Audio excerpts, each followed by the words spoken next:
nakadrop lang yung kanyang buhok or nakabagsak lang ito. Ganito pa rin yung magiging forma ng kanyang buhok pagkatapos nating magupitan. Hindi natin babaguhin yan.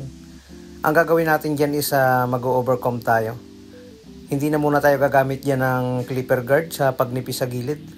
Dahil medyo angat yung tubo, pwede yan ng clipper overcomb.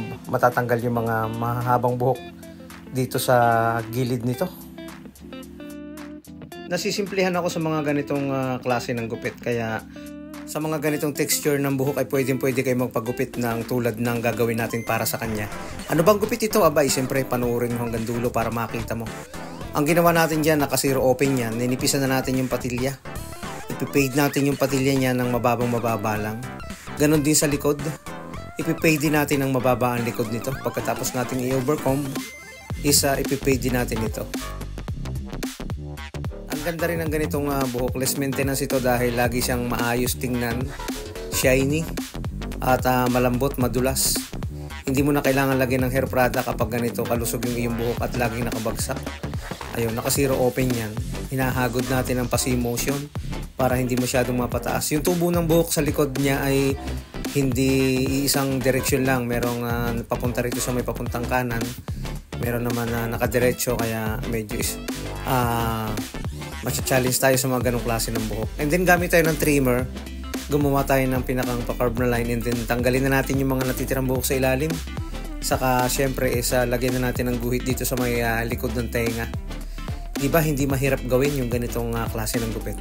Sa paggugupit kasi kailangan mo lang ng ingat at gaan ng kamay. Relax habang ginagawa yung gupit na tulad nito para makagawa ka ng magandang obra. Kailangan nating basain yung buhok sa ibabaw para kapag nagputol tayo is nakukuha natin ng mas maganda. Hindi masyadong tumatalsik yung buhok kapag binabasa natin, dahil kapag tayo nagte-textured, mas magandang i-textured kapag basa. Madaling kunin ng kamay, madaling suklayin. Yun yung purpose niya, mas madaling bawasan.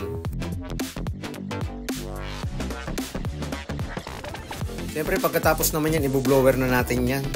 Tutuyuin na natin, ayun na-blower na natin, kaya kung inyong makikita halos tuyo na yung buhok sa ibabaw.